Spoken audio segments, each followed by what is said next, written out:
On va lancer la table ronde. Merci à toutes et à tous d'être venus pour cette table ronde de ce 13 juillet 2025. On est très heureuse de vous retrouver donc, pour cet événement de soutien au collectif des jeunes du parc de Belleville, qui est aussi co-organisé avec la Marche de Solidarité et toutes les autres organisations qui ont appelé à la manifestation du 14 juillet internationaliste, organisée donc par nos camarades sans-papiers. Moi, je m'appelle Camille et je travaille pour l'association Survie, qui milite contre le néocolonialisme français en Afrique et dans les territoires dits d'outre-mer. Et je suis aussi membre de la coalition Guerre à la guerre, qui regroupe une vingtaine d'organisations qui se sont toutes regroupées derrière l'urgence à dénoncer la machine des guerres impérialistes, néocoloniales, et aussi les guerres contre les ennemis de l'intérieur. Donc que ce soit nos camarades sans-papiers, nos camarades musulmans, musulmanes, nos camarades des quartiers populaires, voilà, on a à cœur de dénoncer cette machine globale qui réprime et qui fait la guerre. Donc la table ronde d'aujourd'hui va justement interroger un peu ce lien entre extérieur et intérieur, et surtout la continuité coloniale entre les politiques de répression coloniale et les politiques aujourd'hui qui tendent à criminaliser et donc à faire la guerre à nos camarades sans-papiers sur le territoire français. Donc la table ronde, on l'a intitulée « Des tirailleurs aux exilés, déni d'égalité dans la République française, la violence néocoloniale du massacre de Thiaroye aux politiques racistes de Retailleau ». Donc vous savez qu'en 2024, c'était un peu l'année des commémorations de la fin de la Seconde Guerre mondiale, donc les 80 ans de la libération, du débarquement, et la face cachée un peu de l'iceberg de l'histoire avec un grand H, dont on a beaucoup moins parlé, c'est encore une fois donc, le rôle des tirailleurs aussi dans la libération de la France et le rôle que ces troupes coloniales ont joué pendant les deux guerres mondiales. Et donc le 1er décembre 2024, c'était aussi les 80 ans du massacre de Thiaroye, donc on aura l'honneur de développer un peu plus aujourd'hui. Donc en fait, ce qui s'est passé le 1er décembre 1944, c'est que l'armée française a assassiné des tirailleurs africains alors qu'ils réclamaient le paiement de leur solde qui leur était dû. Et ensuite, s'en est suivi toute une série de mensonges et d'entraves à la vérité par l'État français, qui a encore du mal à regarder en face son histoire coloniale. Aujourd'hui, c'est un peu les mêmes mécanismes racistes et de hiérarchisation des vies qui sont en jeu aujourd'hui avec le gouvernement de Retailleau, donc les descendantes des tirailleurs et des peuples colonisés sont donc aujourd'hui criminalisés et chassés par les rafles racistes du gouvernement de Retailleau. Donc en cette veille du 14 juillet, qui est donc la fête nationale, on a envie d'interroger ces contradictions dans la République française, notamment autour de cette valeur d'égalité, et donc de questionner aussi la colonialité qui est au cœur de l'ADN même de la Ve République. Et donc pour ça, je suis très contente d'avoir des camarades de la Marche des Solidarités, du collectif des sans-papiers, des jeunes du collectif des parcs de Belleville. Nous avons aussi donc l'historienne spécialiste de Thiaroye, Armelle Mabon, et Émilien Abibou et Djibril Doucouré, qui sont des descendants de victimes de Thiaroye. Donc je ne vais pas parler plus longtemps parce que le temps presse et qu'on a envie vraiment d'entendre nos camarades s'exprimer sur le sujet. Et donc on espère que ces regards croisés vous permettront de comprendre un peu plus ces notions de néocolonialisme et de racisme qui façonnent vraiment la matrice et la logique des élites politiques françaises aujourd'hui. Donc pour cette première partie, on va commencer par discuter de ce qui nous rassemble ici aujourd'hui, pourquoi on a choisi en fait de croiser ces regards-là. Donc comme c'est un événement de soutien aux camarades du collectif des jeunes de Belleville, je vais passer la parole à Mamadou.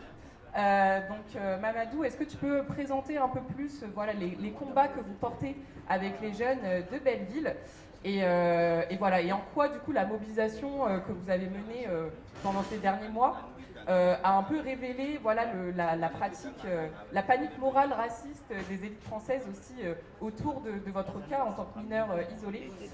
Et aussi, qu'est-ce que ça évoque pour vous, cette mémoire des tirailleurs et pourquoi vous avez à cœur aussi de la porter parfois dans vos événements. Je t'en prie, Mamadou. Bonjour à tous, bonjour à toutes. Moi, c'est Diallo Mamadou, délégué du collectif des jeunes de Belleville. Euh, bon, peut-être je vais revenir un peu sur le collectif des jeunes qui a été créé il y a de cela presque 2 ans maintenant. Le collectif, son objectif, c'était de mobiliser les jeunes autour des revendications qui sont l'hébergement, un type de transport, la santé pour tous, et l'éducation. Et ce collectif des jeunes de Belleville a été créé par des jeunes qui étaient en recours et des parents d'élèves du 20e. Depuis le début de ce collectif, il a fait pas mal de revendications. D'abord, c'était l'hébergement. Il fallait trouver un hébergement à tout prix pour les jeunes qui ont déjà passé qui ont fait une évaluation et qui n'ont pas été reconnus mineurs et qui avaient le droit de saisir le juge des enfants. Et pendant ce temps creux entre le jour que tu as saisi le juge des enfants et ton recours, ça peut aller entre 6 à 9 mois. Et pendant ce temps-là, tu es laissé à ton sort. Tu n'as ni hébergement, ni un type de transport. Si tu es malade, tu ne peux pas avoir accès à la santé. C'était très compliqué pour ces jeunes. Et pendant ce temps, il y avait beaucoup de jeunes qui se sont réunis et ils ont formé le collectif des jeunes de Belleville. Et le collectif s'est tellement battu avec des revendications, des manifestations, des interpellations, qu'il est devenu un symbole de lutte. Je vais peut-être parler un peu des métallos, des occupations. Et la meilleure façon du collectif, son méthode, c'était d'occuper des lieux qui appartenaient à la mairie pour interpeller la mairie, qui devrait s'occuper de ces jeunes. À un moment, nous avons fait des occupations comme la maison des métallés, le 104, à l'hôtel de ville. Et tout récemment, c'était à la Gaîté Lyrique. Et tout ça, c'était des symboles de lutte. Parce qu'au début, c'était que les jeunes de Belleville. Et à un moment, ce n'était plus une affaire de simplement des jeunes. C'était devenu le symbole de lutte pour tous les militants et tous les militantes, toutes les militantes parisiennes. Et je ne dirais pas que le collectif nous avons eu des difficultés à se mobiliser parce qu'on a en face de nous un État qui est très répressif, qui ne vous laisse aucun sens. Et à un moment, c'était très compliqué de lutter. Grâce à des soutiens qui nous soutenaient pas mal, qui sont toujours là derrière nous, qui nous aident à parler, à interpeller, à nous dire ce qui était mieux à faire concernant nos droits et nos devoirs, là où, à nos limites, c'est jusque là que vous pouvez y aller, là vous ne pouvez pas aller au-delà d'ici. Et on les remercie énormément, les soutiens du collectif. Et pendant ce temps, le collectif a tellement lutté qu'il a trouvé plus de des centaines d'hébergements à des jeunes qui étaient dans la rue, qui ont trouvé des gymnases, des jeunes qui ne pouvaient pas aller à l'école. Grâce au collectif, il y a plus de, je peux dire, plus de 200 jeunes ou 300 jeunes qui se sont retrouvés dans des lycées là où ils vont aller à l'école. C'est mieux que de traîner toute la journée à Paris et sans rien faire. C'est grâce au collectif aussi que aujourd'hui tous les jeunes arrivent à se mobiliser, à se réunir, à parler de ce genre de débat, et que nous vous remercions aussi à chaque fois qu'il y ait une occasion, que vous donnez aux jeunes de Belleville l'occasion de s'exprimer et de montrer leur détermination à lutter. Et je ne sais pas si j'ai répondu à ta question, mais... Oui, non, super, merci. Ouais. Et est-ce que du coup, toi, en tant que dans ton militantisme avec le collectif des jeunes de Belleville, ça vous évoque quoi du coup cette question des tirailleurs et cette histoire-là, cette mémoire-là Moi, je pense que c'est une histoire qui continue. C'est difficile de le dire comme ça, mais ça n'a jamais cessé. À chaque fois, c'est les mêmes revendications, les mêmes problèmes qu'on a eus.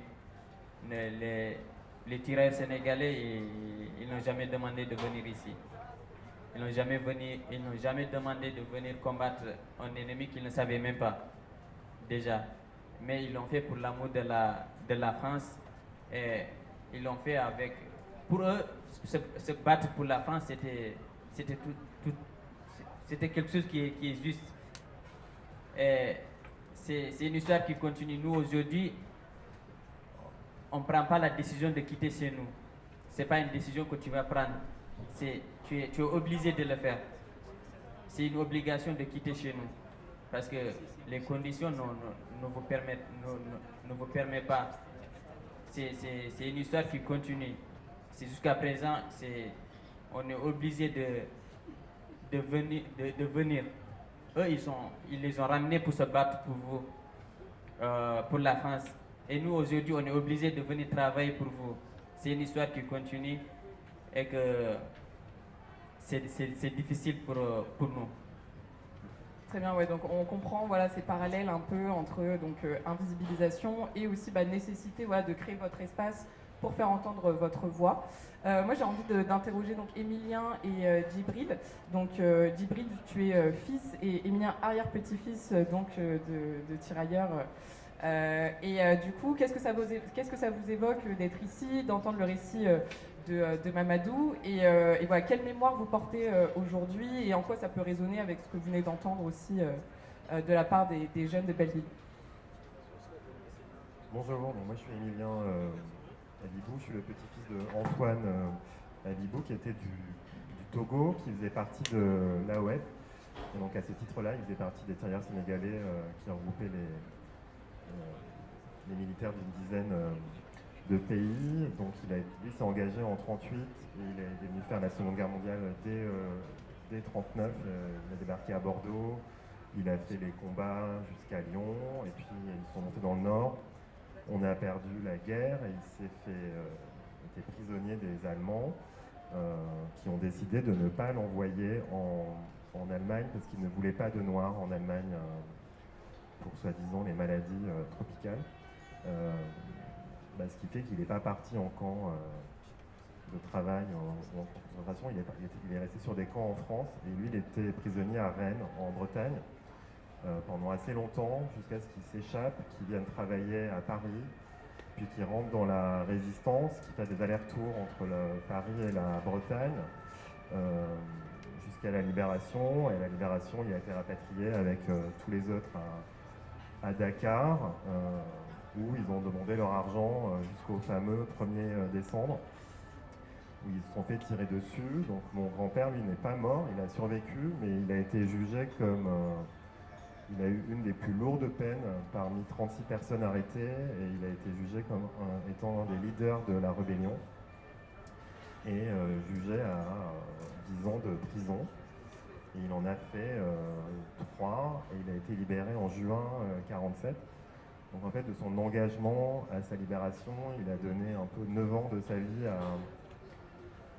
à l'armée française jusqu'à ce qu'il revienne vivre en France vers 50, où il a passé le reste de sa vie jusqu'en 81, où il est retourné en Afrique, donc il est mort avant ma naissance. En fait. Donc je ne l'ai pas connu, et moi je prépare un projet documentaire pour reconstituer son parcours, qui en fait du coup va parler de...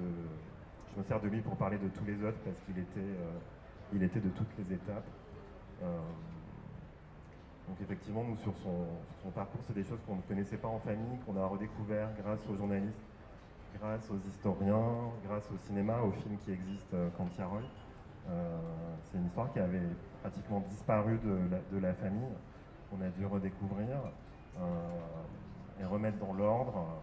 et continuer d'enquêter sur le terrain avec Armel qui nous donnait des pistes, etc. Nous, on a découvert tout ça assez récemment et effectivement, à force de découvrir ce qui s'est passé et d'analyser les différentes étapes qu'ils ont vécues, moi j'ai l'impression que ce n'est pas terminé, effectivement. Donc je me disais, ça c'est toujours en cours. Je pense qu'effectivement, les discriminations et les blocages, ils sont toujours là. Même le film Camp de Tiaroy, qui est sorti en 85, a été interdit de diffusion pendant 10 ans. Donc, mon père, il a découvert en 80, c'était 88, bon, 88 peut-être, mais il a découvert 10 ans plus tard, en 98. Donc j'ai hâte de se dire que l'État français ne voulait pas qu'il y ait un film sur Tiaroy en 88, qu'il a fallu attendre qu'il passe sur Arte en 98. C'est déjà un problème. Il y a 10 ans, en 2015, mon père a demandé une révision du procès parce qu'en fait, mon grand-père a été libéré, il a été gracié ou amnistié, mais du coup, sa peine n'a pas changé. Donc, il a demandé un procès en révision pour le faire innocenté. Évidemment, ça a été complètement balayé. Donc, je pense que s'il n'y a pas un débat national et médiatique sur ça, je pense que ça n'arrivera jamais. Hein, les petites incursions individuelles en justice, je ne suis pas sûr qu'elles servent si ça ne devient pas un sujet important dont tout le monde parle. Ça n'arrive pas. Là, récemment, il se passe encore des choses au Tata Chasselet qui sont hallucinantes. Moi, j'ai l'impression que ça ne finit jamais, en fait. Il y a toujours un traitement différent quand il s'agit de noirs. On trouve toujours des excuses, des mensonges, même dans toutes les commémorations. Donc, quand on suit le travail d'Armel sur les commémorations avec les panneaux, etc., c'est toujours un magma hyper flou de non-réponse, de manipulation. Donc je pense que c'est le même phénomène qui se reproduit, de gens qui décident pour les Noirs et qui n'assument pas et qui se couvrent entre eux perpétuellement à plein de niveaux différents. Moi je ressens ça.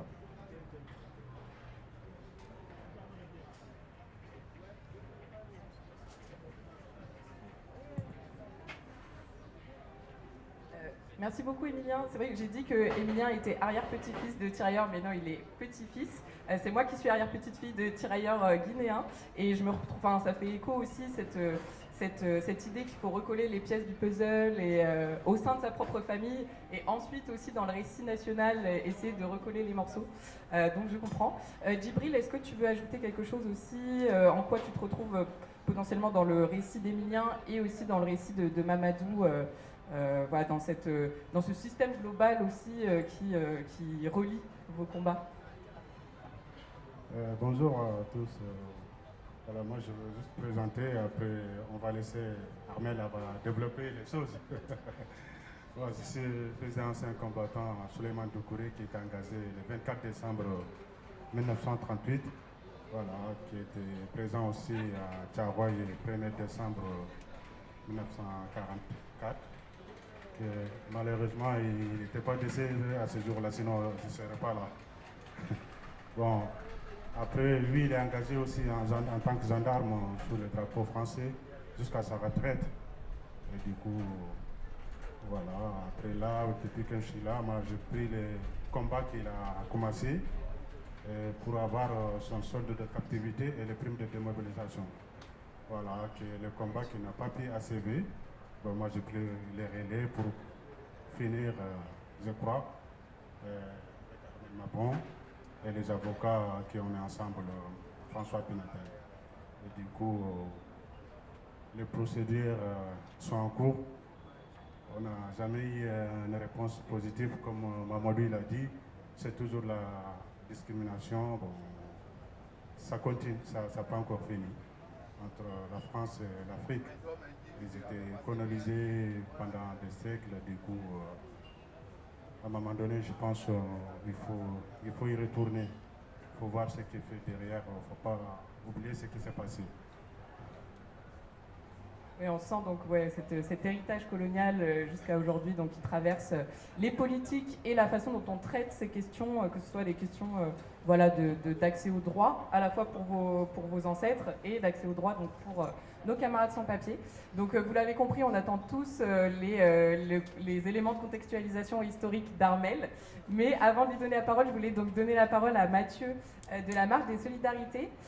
Puisque donc justement cet événement d'aujourd'hui, c'est un peu le before du 14 juillet internationaliste, anticolonial et antiraciste organisé par nos camarades.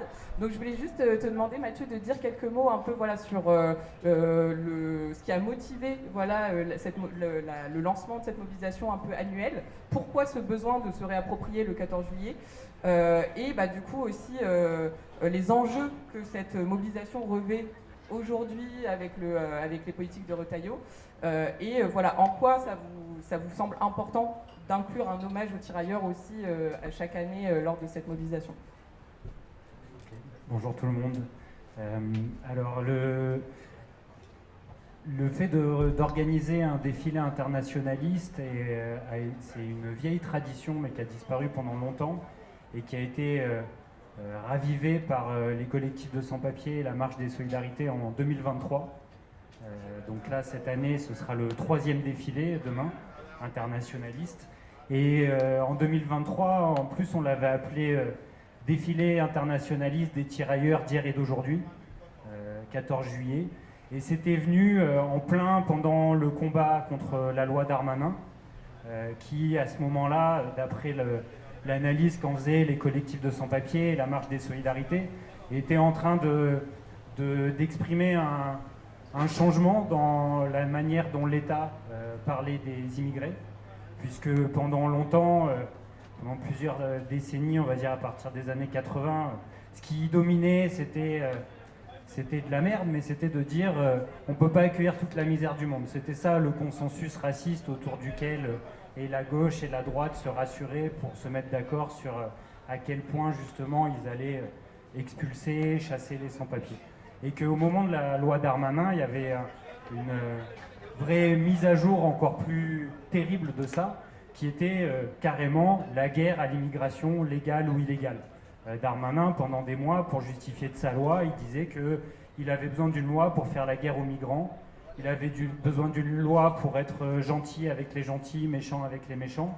Enfin, c'était ça qui, pendant des mois, alimentait le débat politique, combiné par Macron, qui, à chaque fois qu'il intervenait à la télé, mentait aux yeux de tout le monde avec des fausses statistiques pour dire que la délinquance était la faute des immigrés. Et ça, c'était le contexte dans lequel, en 2023, a été relancé les défilés. Justement, on avait l'impression qu'avec cette loi Darmanin, il y avait un vrai retour en arrière. Un retour en arrière avant l'occupation de Saint-Bernard, avant le retour des collectifs de sans-papiers, où on revenait à la question de clandestins. Et donc, ce qui paraissait important à ce moment-là aux camarades sans-papiers, c'était de rappeler, si on voulait parler d'histoire, rappeler de quoi était capable l'État français.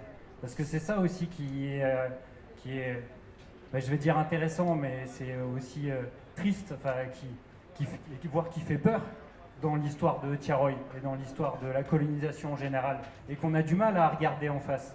Comme tu l'as dit dans ton introduction, Camille, on a l'impression que l'État français a du mal à regarder son passé colonial en face.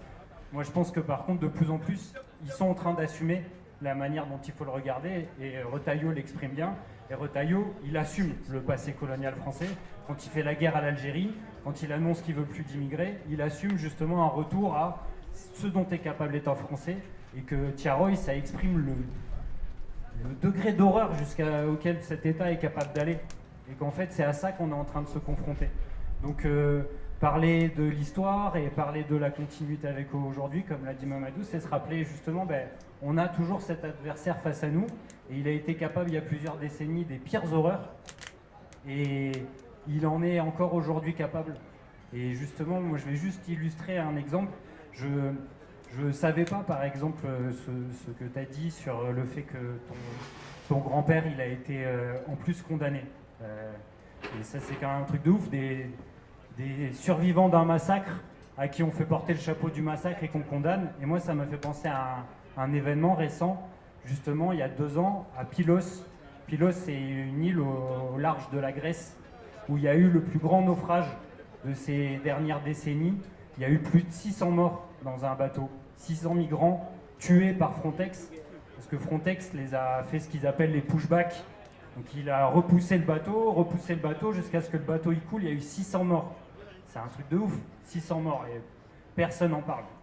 Hormis justement celles et ceux qui résistent en Grèce et ailleurs, et nous on tâche chaque année avec les collectifs de sans-papiers de rendre hommage aux victimes. Et ce qu'il faut savoir, c'est qu'il y a eu quelques rescapés de ce naufrage, et les rescapés, quand ils sont arrivés au sol, ils se sont fait interner en centre de rétention, mettre en prison et accusés d'être ceux qui étaient coupables de ce naufrage. Et ce qui est intéressant aussi, c'est que l'histoire elle s'est pas arrêtée là, c'est qu'à Pylos, justement, pendant 2 ans, il y a eu des mobilisations, il y a eu des manifestations pour parler de ce qui s'était passé, et ils ont réussi à renverser la situation, et aujourd'hui c'est les gardes-côtes qui sont condamnés. Et je pense que, voilà, c'est juste pour dire que je pense que ce qui se passe demain, c'est particulièrement important, parce que cet état-là, on va être capable uniquement de le confronter en se mobilisant, en s'organisant, et je pense que ce que font les collectifs de sans-papiers, les collectifs de mineurs isolés dans cette période, ça nous donne à tous et toutes de l'espoir, et c'est un espoir qu'il faut renforcer, et que justement, encore une fois, moi je suis d'accord avec ce que tu as dit, Emilien, il faut un grand débat. Comment on change tout ça? Et je pense que ce qu'ont fait les collectifs de sans-papiers à Chasselet, c'est encore une indication. En allant sur le terrain, ils ont bougé les choses. Alors la première fois, c'est un peu dur parce que la porte du Tata leur a été fermée. Par contre, du fait d'y être allé, d'avoir mis la pression sur la mairie, aujourd'hui, il y a des personnes comme Armel Mabon qui prend position publiquement aux côtés des collectifs de sans-papiers. Il y a un député LFI sur place qui mobilise aussi. Il y a aussi des députés écolos. Et je suis sûr que la prochaine fois qu'on va aller à Chasselet, ça va être une autre affaire. Ils vont avoir du mal à tenir la porte fermée. Et qu'en fait, c'est comme ça qu'on va imposer que le débat il change. Voilà. Merci beaucoup Mathieu. Alors c'est vrai qu'effectivement on a l'impression qu'il faut apprendre à décoder les discours officiels qui justement instrumentalisent l'histoire et voilà, s'enferment un peu dans une anti-repentance éternelle qui fait qu'en fait on n'arrive même plus à reconnaître justement un massacre. Voilà, on n'arrive pas à retracer les chaînes de responsabilité quand il s'agit de parler de crimes coloniaux, de France-Afrique, de néocolonialisme et d'impérialisme. Et donc du coup, une des armes aussi qui peut alimenter les mobilisations et les résistances en fait à ces impostures de la part, dans les discours politiques, c'est l'accès à l'information, la recherche. Et ce qui nous amène donc à Armel Mabon. Donc Armel, toi tu as écrit un bouquin justement sur le massacre de Thiaroye, qui est juste là. Et donc toi tu parles carrément de mensonge d'État pour qualifier en fait la façon dont l'État français gère ou justement ne gère pas du tout cette mémoire-là. Donc voilà, est-ce que tu peux nous en dire plus sur les tirailleurs, sur ce qui s'est passé le 1er décembre 1944 à Thiaroye? Et voilà, et quels sont un peu les mécanismes communs les mécanismes similaires, on va dire, voilà, d'entrave, d'invisibilisation, de criminalisation, et ce qui nous amènera aussi à parler de ce qui s'est passé à Chasselet le 20 juin dernier. Bon, je vais peut-être pas faire quelque chose de très magistral, parce qu'en fait, il y a beaucoup de mots qui résonnent aussi dans mon cerveau. Voilà, pugnacité, mobilisation, peut-être on n'a pas parlé d'optimisme, mais je suis foncièrement optimiste, c'est bizarre, je devrais pas, mais en fait cette rencontre-là, pour moi, c'est aussi un élan, voilà, ça me donne du courage, parce que je ne suis pas toute seule, c'est vrai que je suis un peu sur le devant, parce que j'ai attaqué l'État en tant qu'historienne, donc forcément, j'ai pris des coups, j'étais intimidée. Mais voilà, j'ai survécu, je pense que c'était plus facile, c'était plus facile que la tienne certainement, voilà. Mais donc, en très résumé, le 1er décembre 1944, effectivement, il y a eu officiellement une répression sanglante d'une rébellion armée commise par tous ces ex-prisonniers de guerre qui avaient des revendications illégitimes parce qu'en fait, on a fait croire qu'ils avaient été payés intégralement de leur solde de captivité. Tout ceci, donc le point de départ, tout ceci est mensonger. Ce n'est pas du tout ce qui s'est passé. Ils avaient des revendications on ne peut plus légitimes parce qu'ils voulaient rentrer chez eux avec leurs droits, leur solde de captivité, leur prime de démobilisation, etc. Enfin même d'autres droits, le pécule, voilà.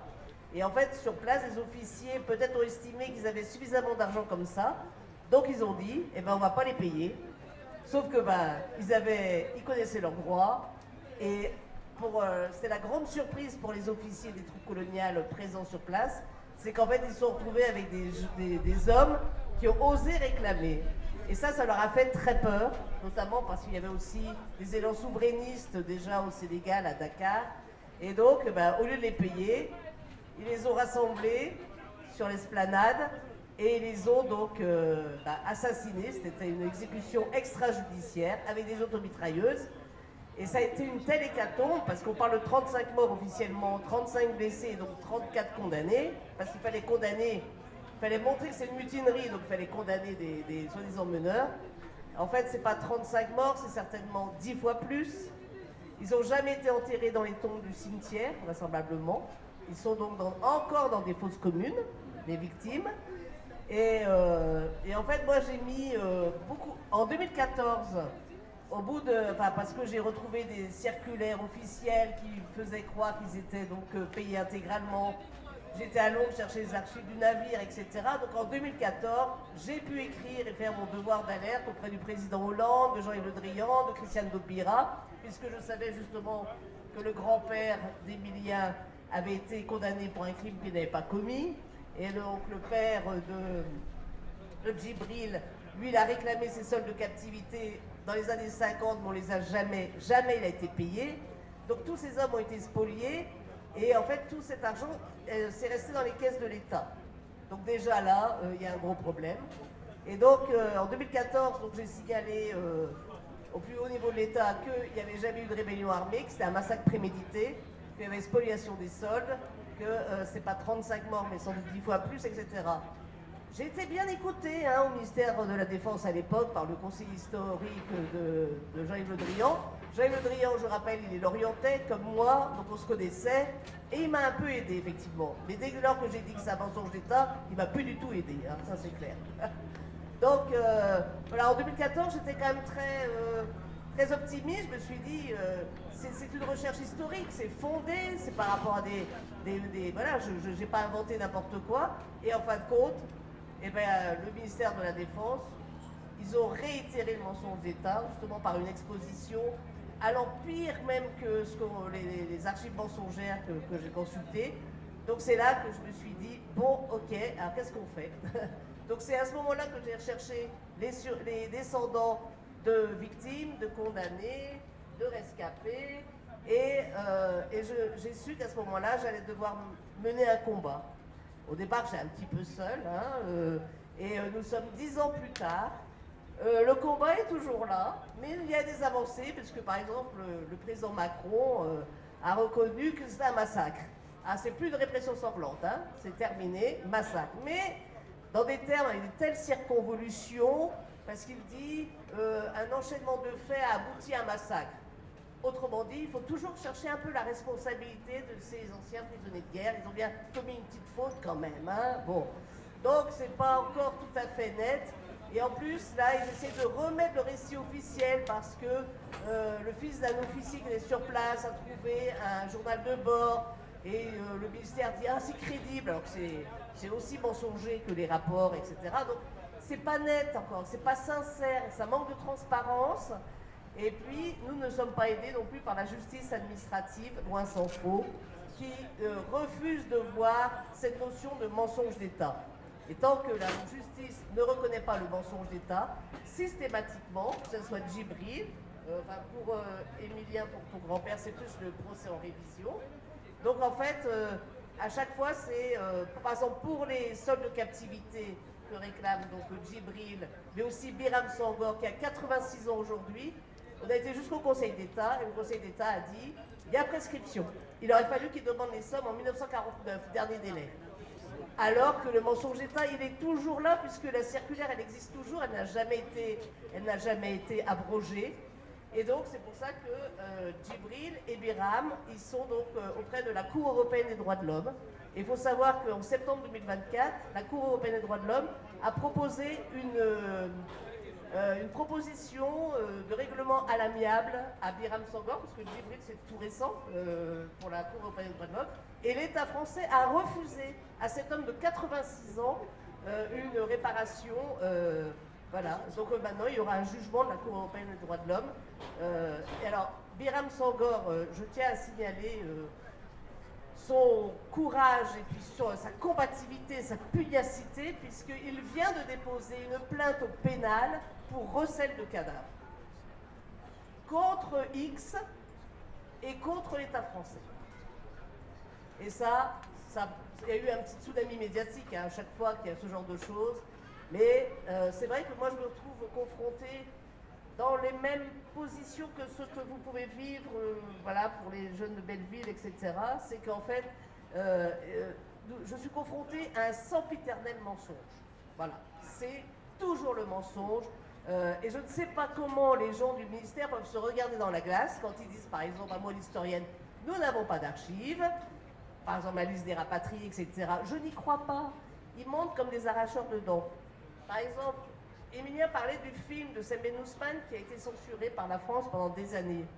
Et bien en 2013, un des gros responsables au ministère de la Défense a fait une petite note préparatoire au 70e anniversaire et il dit surtout, il ne faut pas que les jeunes regardent le film de Sembène Ousmane. Nous allons montrer les archives, on sait qu'elles sont mensongères. Et c'est ça qu'il fallait montrer à la jeunesse au Sénégal. Et bien ce monsieur, qui a maintenant, il a encore plus, il a grimpé encore les échelons, il est très haut placé, très influent.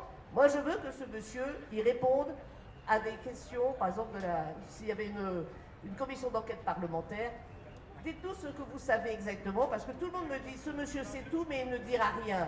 Eh ben, on va essayer, je sais pas, je peux pas le torturer, moi, ce monsieur, hein. Il va bien falloir qu'il cause. Et en fait, c'est la même chose, en fait, c'est le même... et il faut vraiment être très pugnace. Il faut jamais baisser les bras. Et puis c'est vrai que la justice, elle peut être très importante. Elle ne nous aide pas, mais quelquefois, eh ben, ça fait avancer les choses parce qu'on contraint le ministère à nous répondre par des mémoires en défense, etc. Alors moi, je crois qu'on est à peu près à une 40 recours à peu près auprès de la justice administrative. Et vous avez parlé de Darmanin. Je finirai là-dessus, peut-être.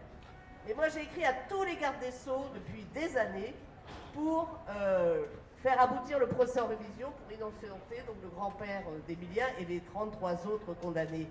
Et j'ai été reçue au ministère de la Justice en 2023 parce que, justement, les victimes, 6 victimes ont été reconnues mortes pour la France.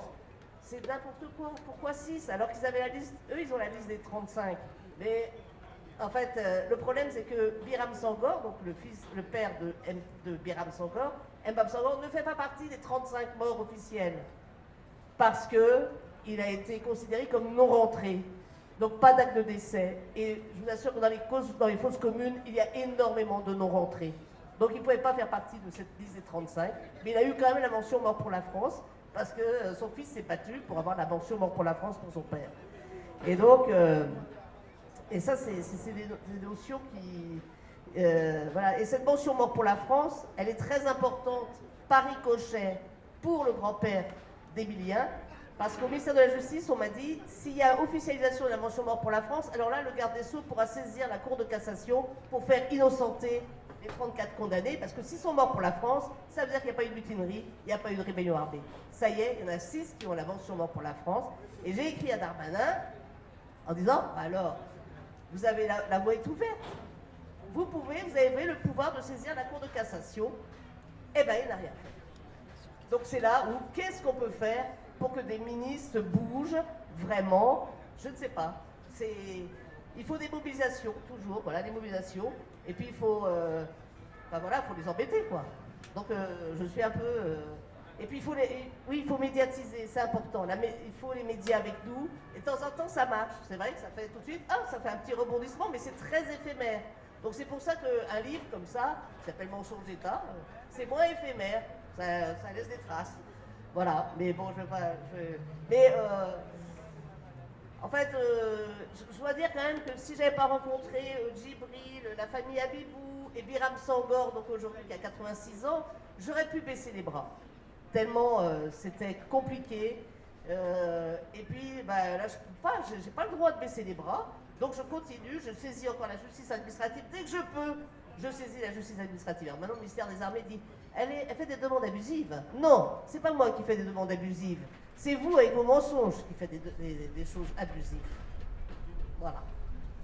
Oui, c'est vrai. Du coup, oui, ça met en lumière l'importance de nommer les choses et vraiment de renverser le stigmate aussi, parce que ce sont les institutions qui exercent une violence et c'est pas nous qui sommes dans le camp de l'abus. Je voudrais quand même juste signaler quand même, parce que ça bouge au Sénégal quand même, hein, parce qu'il y a eu la grande commémoration du 80e anniversaire et actuellement donc il y a des fouilles des fosses communes dont on n'a pas beaucoup d'informations. Et puis moi j'attends avec une grande impatience, elle se cache derrière là, mais c'est Ngoné Fall qui est là et qui devait faire donc une grande exposition Made in Sénégal, vraiment, mais avec les éléments justement qui ne trompent personne. Mais il n'y a pas eu assez de budget encore pour la monter. Mais cette exposition, elle doit absolument, impérativement exister, parce que Ngoné, qui est là, donc, elle, qui n'est pas historienne, mais elle a cherché à comprendre. Et si on ne cherche pas à comprendre, eh ben ça ne marche pas. Mais voilà, donc j'implore qu'il y ait cette exposition et qui effacera toutes celles que le ministère de la Défense a mis en place pour tromper tout le monde avec des informations mensongères. Oui, c'est vrai. Et oui, et on sent que cette question de Thiaroye, c'est vraiment un enjeu central sur l'avenir des relations entre la France et le Sénégal, et aussi un enjeu de toute cette question de volonté de rupture avec la France-Afrique et avec le néocolonialisme français en Afrique. Donc c'est vrai que c'est intéressant le parallèle à faire sur cette notion de mensonge d'État. On pourrait très bien considérer du coup la construction de l'immigration comme un problème aussi à travers ce prisme de mensonge d'État et cette construction aussi des discours autour de ça. Mais qui dit mensonge dit aussi donc impunité, c'est un peu le pendant. Est-ce que en quelques mots, Mamadou et Mathieu, peut-être vous pouvez revenir sur déjà peut-être les entraves que vous rencontrez dans vos mobilisations. Donc déjà le défilé du 14 juillet de l'année dernière avait été annulé au dernier moment et donc le 20 juin aussi vous aviez tenté d'organiser une commémoration au Tata de Chasselet et vous avez été un peu victime d'une interdiction arbitraire de la part des autorités politiques de la ville. Donc est-ce que vous pouvez revenir un peu là-dessus?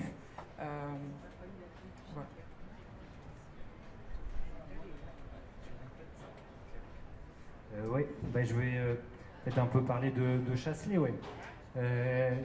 Donc Chasselet, c'est une petite ville au nord de Lyon, où en 1940, au moment où, dans les derniers jours de l'invasion des nazis de la France, donc juin 1940, aux abords de Lyon, qui était normalement une ville à ce moment-là déclarée libre, c'est-à-dire sans combat, les nazis décident de massacrer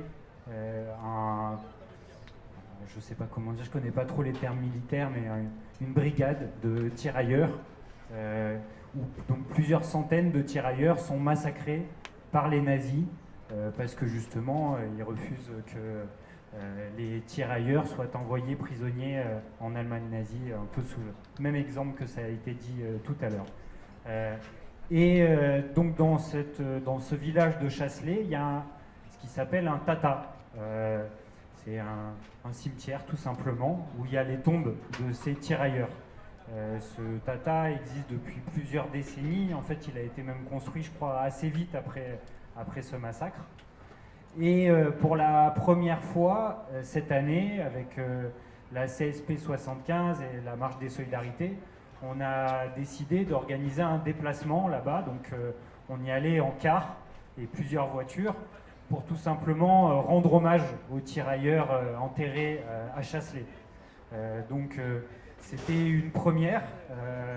Et ça a été une très belle manifestation qui s'est déroulée du centre de ville du village de Chasselet jusqu'à l'entrée du Tata. Sachant que pour ajouter également au contexte, ce Tata a été, comment on appelle ça, voilà, vandalisé en fin d'année dernière ou début d'année par des racistes avec des tags, etc. Et donc il y avait même eu de la part de l'État, je crois, une sorte d'indignation facile sur le papier, dire ah c'est trop grave ce vandalisme, mais c'est tout. Il me semble que Macron peut-être s'était rendu proche du Tata, je ne sais plus exactement. Et donc dans ce contexte d'hommage, de comment raviver la mémoire des tirailleurs, comment montrer que cette mémoire elle est encore bien vive, aussi bien dans la chair de leurs descendants que dans ce qu'ils subissent et dans celui qui leur fait subir ça, c'est-à-dire l'État français, son racisme et son colonialisme bien actuel. Il y avait la volonté de retourner au Tata. Et il y a eu une superbe manifestation du village jusqu'au Tata. Il y a eu des soutiens locaux qui se sont joints au collectif de sans-papiers, parti de région parisienne. Il y a eu notamment une délégation d'un collectif de sans-papiers de Réseau de solidarité migrants à Lyon. Il y a eu des élus écologistes, il me semble, de Bourg-en-Bresse qui sont venus. Il y a eu différentes délégations comme ça des villes autour qui se sont joints à la mobilisation des collectifs de sans-papiers. Et rien que ça démontre encore une fois que c'est en se mobilisant, en prenant la rue, qu'on peut raviver cette mémoire et possiblement se donner le moyen de changer les choses en la ravivant. Mais ce qui s'est passé, c'est que le maire a donc au dernier moment indiqué que le Tata resterait fermé. Et donc le Tata est resté fermé. Et les camarades sans-papiers qui étaient venus de Paris, puis ensuite qui avaient manifesté du centre du village jusqu'à l'entrée du Tata, qui avaient prévu une couronne de fleurs avec la volonté de rendre hommage à leurs anciens et de montrer que justement le combat continue aussi contre les descendants des fachos de l'époque et de l'État de Vichy qui était sous le point de prendre le pouvoir, c'est-à-dire Retailleau et ses amis Le Pen et Bardella, de montrer que justement ce combat continuait. Ils ont décidé de laisser la porte du Chasselet du Tata fermée. Ce qui évidemment a provoqué une indignation des camarades sans papier, voire même une blessure, faut le dire, une forme d'humiliation. Par contre, ce qui est sûr, c'est que depuis non seulement le bilan de la mobilisation et de ce que ça a ouvert comme possibilité est très positif, les soutiens qui se sont affirmés en solidarité avec le déplacement à Chasselet, mais aussi avec le défilé qu'on fait demain, donnent de la force. Et je pense que l'année prochaine, les camarades vont vouloir retourner à Chasselet, encore plus déterminés, encore plus soutenus localement, et avec la certitude que cette fois-ci, dès le début, on va leur dire qu'ils ont intérêt à laisser la porte ouverte, parce que visiblement, quand c'est pour du vandalisme, c'est pas trop compliqué de sauter par-dessus le mur. Par contre, quand c'est les descendants directs qui viennent rendre hommage, là, soi-disant, la clé, elle est plus trouvable, ou on ne sait pas quelle administration, on ne sait pas quelle branche, on ne sait pas quel ministère ne voudrait pas qu'il y ait hommage. Et l'année prochaine, on va y retourner, plus nombreux, plus visibles, plus médiatisés, et on verra bien si la porte, elle reste fermée. Oui, je ne sais pas si tu veux ajouter quelque chose, Mamadou, là-dessus, ou aussi peut-être sur comment ça fait écho aussi aux autres portes qui peuvent se fermer aussi sur vos chemins militants. Et moi, du coup, cette notion un peu d'interdiction de manifestation totalement arbitraire, ça me fait aussi penser aux critères arbitraires dans la façon dont on vous reconnaît ou pas le statut de mineur. Et qu'est-ce que ça t'évoque, ça, ces portes fermées, qu'elles soient symboliques ou matérielles? Et aussi, qu'est-ce que ça t'évoque aussi, Armel? Quel regard tu portes là-dessus après? Vas-y, Mamadou. En fait, le 20 juin, je faisais partie des gens du CSP qui sont allés à Lyon, à Chasselet, pour rendre hommage aux tirailleurs. Et là, à notre arrivée, on a trouvé le maire sur place qui nous a un peu raconté l'histoire, comment ça s'est passé, que c'était un bataillon des tirailleurs sénégalais. Et souvent, si on dit tirailleurs sénégalais, on pense seulement que c'est des Sénégalais. En réalité, c'est toute l'Afrique de l'Ouest, c'est jusqu'en Afrique centrale presque. Là, du coup, une fois qu'on est arrivé sur place, on a trouvé le maire qui nous a expliqué que le chemin qui passait jusqu'au Tata, et que nous, on a fait on s'est habillé en tirailleurs sénégalais, parce qu'on avait la certitude qu'une fois arrivé là-bas, on allait rendre hommage à nos tirailleurs. Et c'est là que le maire nous a précisé que lui, la décision ne lui revenait pas, c'est pas à lui d'ouvrir, mais c'est plutôt au préfet. Et vu que les gens du CSP, ils n'ont pas mentionné sur c'était pas juste une manifestation, mais juste après la manifestation, ils vont commémorer leurs ancêtres, qu'il y avait des risques. Et moi, ma question, c'est que si c'est nous, les descendants des tirailleurs, qui vont venir vandaliser les cimetières, ça ne tenait pas. Et là, du coup, on lui a demandé s'il y avait possibilité de parler au préfet, vu qu'on a fait le déplacement de Paris jusque là-bas, on a quitté ici à 6 h du matin, et qu'on pouvait pas aller jusque là-bas et rester devant la porte sans rentrer. Et là, il nous a clairement dit que la décision, c'était pas à lui de prendre la décision. C'était l'État, c'était le préfet, le gouvernement. Et qu'ils ont décidé de fermer la porte. Et qu'on pouvait aller jusqu'à devant la porte, déposer nos fleurs. Et vu qu'on n'avait pas le choix, on a fait la manifestation du centre-ville jusqu'au Tata. Une fois arrivé sur place, on a trouvé que la porte était fermée. Et que là, il nous a quand même expliqué comment ça s'est passé. C'était 196 tirailleurs sénégalais. Je ne sais pas, il y avait 4 légionnaires, et je ne connais pas trop. Et que c'était 2 jours après la signature de l'armistice, et qu'il n'y avait plus le droit de... La guerre était finie. Et que les Allemands ne voulaient pas retourner avec des Noirs chez eux.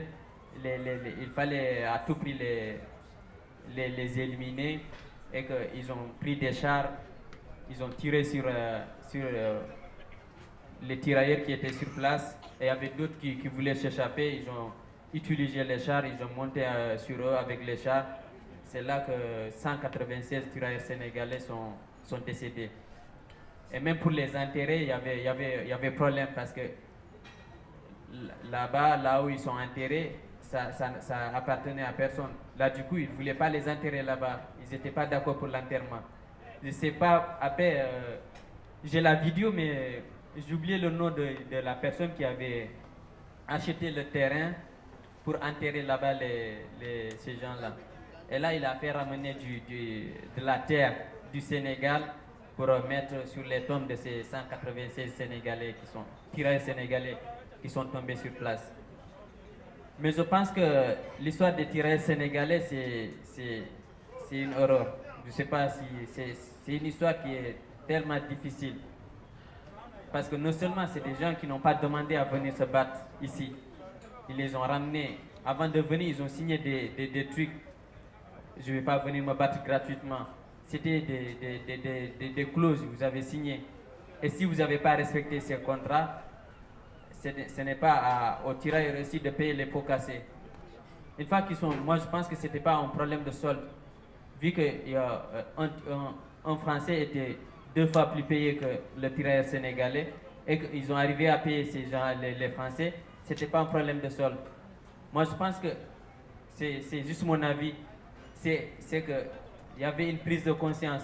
Parce que si tu n'avais pas quitté l'Afrique, l'image que tu as de l'Europe, des Européens, n'est pas la même chose que si tu viens ici. Tu fais 2 ans, 3 ans ici et que tu rentres. Je pense que c'était le lendemain des indépendances. C'était 1944, 45. C'était le début des années 60 et que l'Afrique aspirait à son indépendance.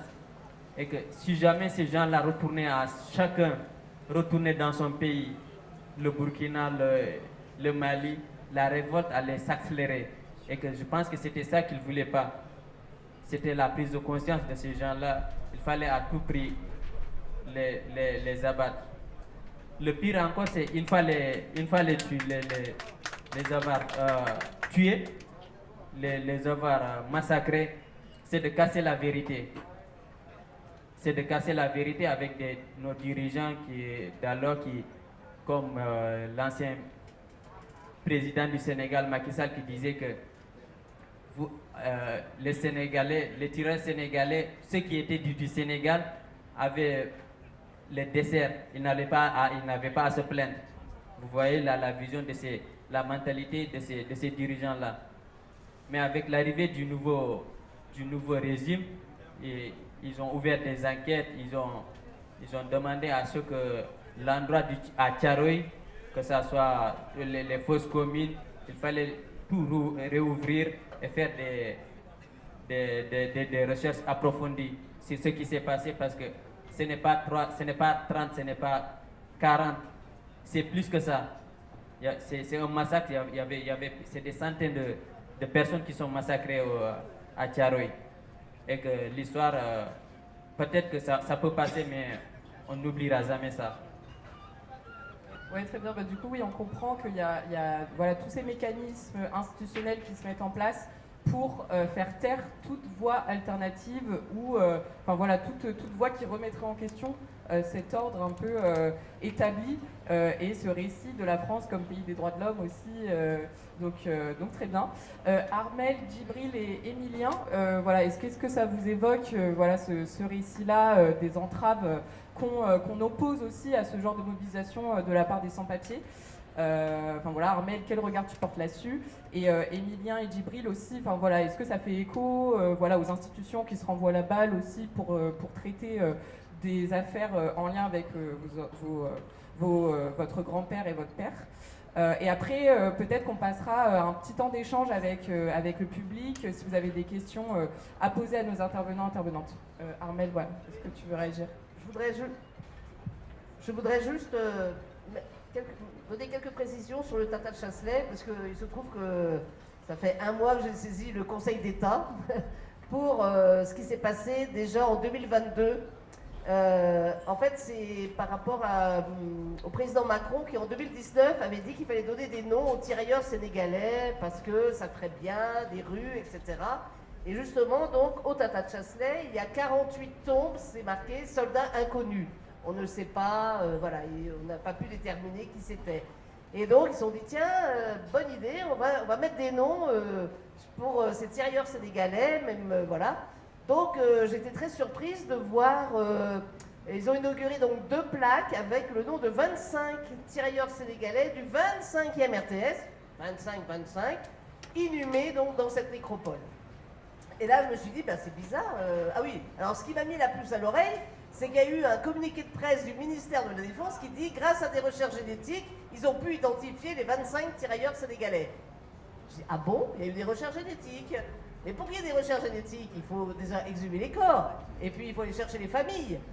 Il n'y a rien eu de tout ça. Donc j'ai commencé, tribunal administratif, et là le ministère, c'est une erreur. Donc j'ai continué à regarder qui c'était donc ces 25 tirailleurs, et il se trouve que parmi les 25, il y a 12 disparus.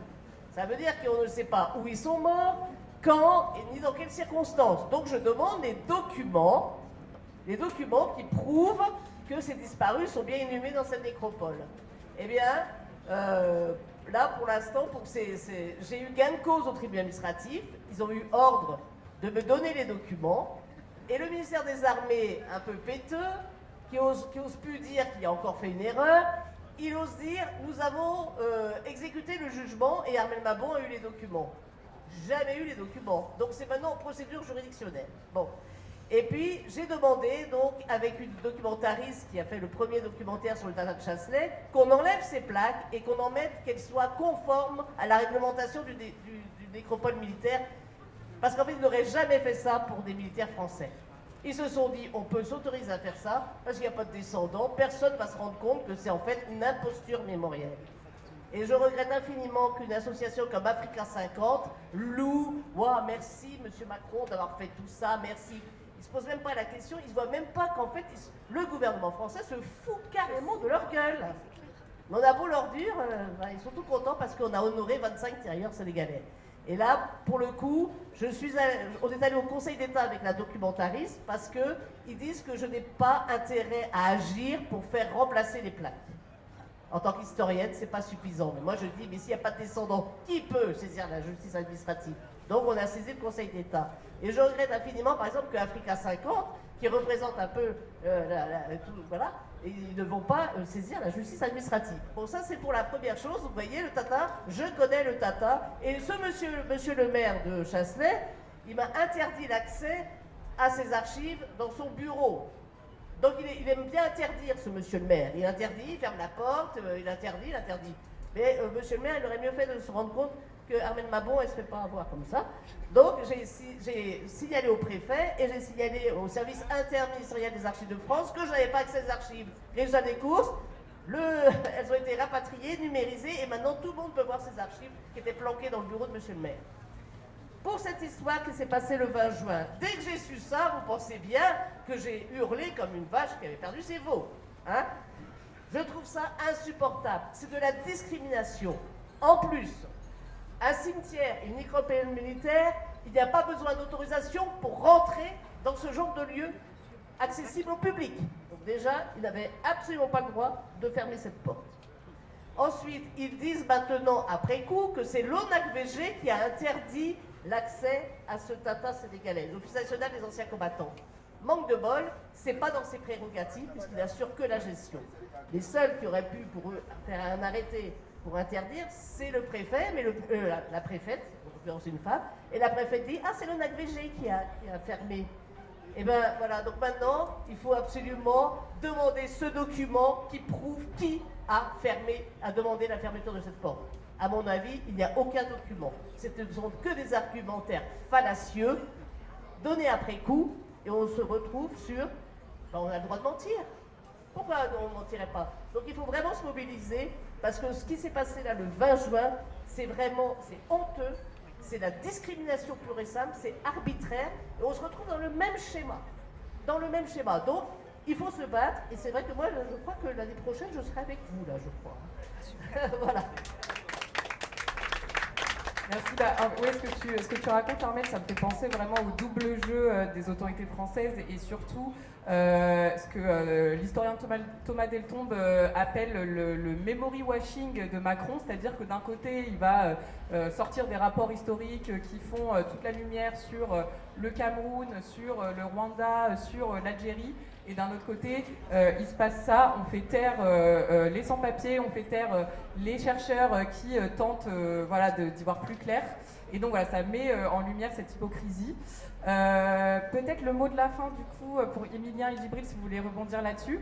Et après, on prendra quelques questions du public. Pour le Tata de Chasselet, j'ai trouvé ça hyper choquant quand je l'ai appris. C'est vrai que moi, dans ma démarche pour le documentaire, j'ai tendance à me réfugier dans le passé parce que pour la famille, en fait, nous, clairement, on suit ça depuis qu'on a découvert le film en 98. Et le présent a tendance à être trop lent et trop lourd et ça n'aboutit jamais. Donc moi, je me suis donné pour objectif de raconter ces 10 ans du passé, mais j'ai du mal à suivre. Je suis de loin... Armelle, ce genre de choses, parce que ça avance, ça recule. Quand on était à Dakar aux commémorations, il y a des tonnes de journalistes qui nous appelaient. Même tout l'été dernier, ils m'ont appelé parce qu'il y avait la rumeur que Macron allait venir. Donc on m'appelait pour savoir si j'étais heureux. Et en fait, je sais qu'il ne va rien se passer, en fait. Je sais qu'il ne va rien se passer. Et en même temps, on est dans des positions, même par rapport à mon travail, je cherche de l'argent public. En tant que réalisateur, je suis dans une position neutre. Est-ce que je peux dire mon avis tout le temps? Est-ce que je peux pas? Est-ce que pour que Macron fasse quelque chose, il ne faut pas l'attaquer en même temps dans des déclarations comme ça parce que quelqu'un de RFI m'appelle? Mais en fait, je dirais qu'il se passe des micro-trucs où que le gouvernement fait une communication on nous appelle pour vous dire ah ben voilà, ça y est, ils ont reconnu, c'est super, le combat est terminé, est-ce que vous êtes heureux? Qui va venir? C'est super. Ben, il n'est pas venu, hein, ils ont envoyé quelqu'un d'autre. On a dit mais c'est super, ils ont parlé, ils ont reconnu. Moi j'étais aux commémorations et en fait effectivement au moment où ils ont reconnu à moitié qu'il y avait un massacre, il a quand même dit oui, il y a des circonstances qui ont fait que le massacre est arrivé. Et je me suis dit mais en fait... La confrontation a débouché sur un massacre. Confrontation. Ah oui, donc c'était pas... En fait, on nous a dit oui, mais ça y est, il a avoué. En fait, on m'a dit mais non, en fait, il a envoyé une lettre au président, que le président l'a publiée dans la presse sénégalaise. Donc c'était un truc complètement indirect, qui fait qu'il n'y a pas eu du tout de presse française sur ça. Donc c'est vrai que c'est un peu difficile de suivre pour les familles. On se dit que voilà, on vieillit. Toute la génération de mes parents qui sont les descendants directs, ceux-ci, la plupart de la famille ne veut pas y faire face du tout. Donc, il y a vraiment 2 oncles sur 8 que ça intéresse et 2 petits-enfants sur 20.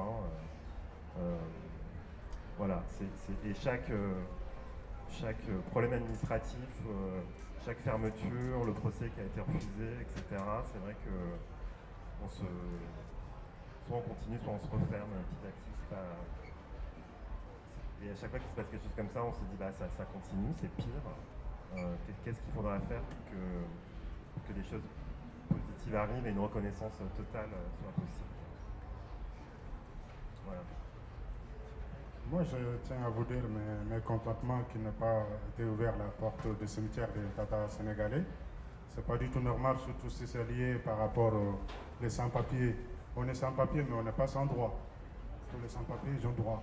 Ils devaient laisser les sans-papiers rentrer au cimetière, de rendre hommage aux enceintes. J'espère un jour on va demander aux gens, au président Macron, les descendants d'Israël sénégalais, moi, Yves Abibou, d'autres aussi. Voilà, on va essayer de faire venir Bram Senghor aussi, pour voir Macron un jour. Merci. Bon, merci beaucoup. Je suis désolée, on n'aura pas le temps pour prendre les questions du public, mais les conversations peuvent se poursuivre en informel sur cette péniche du Petit Bain. Donc merci déjà de nous accueillir. Pour le mot de la fin, j'espère que cette table ronde vous aura permis d'y voir un peu plus clair sur l'héritage colonial et sur les continuités qui relient les tirailleurs et l'expérience que les sans-papiers ont aujourd'hui sur le territoire français. Il y a un peu tous les mécanismes et tout ce qui est mis en place en fait pour normaliser, naturaliser un peu l'exploitation des corps noirs et la hiérarchisation des vies aussi qui fait qu'on rend tolérable ce traitement des institutions et de l'État français envers les Africains, les Africaines et les personnes en exil. Donc voilà, merci à toutes et à tous de nous avoir écoutés. Je remercie aussi tous nos intervenants, intervenantes. Je vous invite à aller soutenir les jeunes du collectif du parc de Belleville qui ont besoin de soutien financier pour pouvoir poursuivre leur lutte. Je vous invite aussi à être nombreux et nombreuses demain pour nous rejoindre au défilé internationaliste avec les camarades sans papier. Et voilà, et je vous invite à vous renseigner aussi sur cette histoire coloniale qui façonne notre regard sur les populations colonisées. Je vous invite aussi à aller acheter le livre d'Armel Mabon, Mensonges d'État, pour parler du massacre de Tiaroy. Et je vais laisser peut-être Mathieu et Mamadou dire un dernier mot, parce que vous êtes derrière cet événement et l'événement de demain.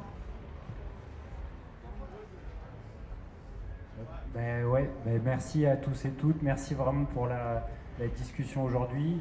J'espère, mais je pense qu'on refera ça et que c'est que le début justement où on ravive non seulement la mémoire, mais on l'actualise et on montre qu'elle est encore portée par les luttes et qu'on ne va rien lâcher pour gagner aujourd'hui et pour rappeler ce qui s'est passé plus tard. Et demain, ce sera à 14h à Bastille. Je ne doute pas que toutes les personnes déjà sur ce pont ont prévu de venir, mais faisons en sorte que toutes les personnes qui viendront à la soirée aujourd'hui, qui vont venir au Petit Bain, qui vont passer sur les quais, participent à ce beau défilé. On va marcher fièrement derrière les collectifs de sans-papiers, collectifs de mineurs isolés, dont une partie seront en tenue de tirailleurs justement. Ça va être une belle fête. Nous, on va marcher fièrement parce que justement à l'autre bout de la ville demain, il y aura Macron, ses chars et et ces avions d'assaut. Et on va montrer que la solution, c'est pas ça. La solution, ce sera nous, ce sera la solidarité contre le racisme, contre le fascisme, contre le colonialisme, et qu'on va rien lâcher justement pour gagner, comme justement nos ancêtres ont démontré qu'ils n'ont rien lâché et ils ont gagné au bout du bout, et l'indépendance, et la dignité, et l'égalité, et la liberté. Et puis aussi, ça ne va pas s'arrêter à demain, évidemment, et pour donner un peu quelques dates, je pense qu'il va être important dans les prochaines semaines, le 21 juillet, collectif des mineurs isolés du parc de Belleville vont être reçus en délégation à la mairie de Paris dans leur long combat pour un logement pour tous et toutes. Et il y aura un rassemblement ce jour-là, il faudra qu'on soit nombreux et nombreuses pour soutenir la délégation et faire du bruit en bas des fenêtres de l'hôtel de ville. Et le 23 août, il y aura la manifestation en direction de l'église de Saint-Bernard, qui est une manifestation organisée par les collectifs de sans-papiers depuis l'occupation de cette église, qui a changé justement la manière dont la solidarité avec les migrants et les migrantes et le combat pour l'égalité des droits se mènent. Et puis à la rentrée, ce sera une belle rentrée le 23 août avec les collectifs de sans-papiers.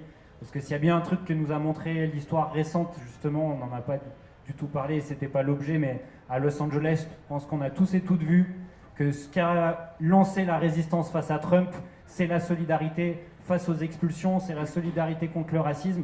Et que justement, en se renforçant les combats des collectifs de sans-papiers, les collectifs de mineurs isolés, alors justement, on va s'ouvrir des possibilités pour tous et toutes. Voilà. Merci beaucoup.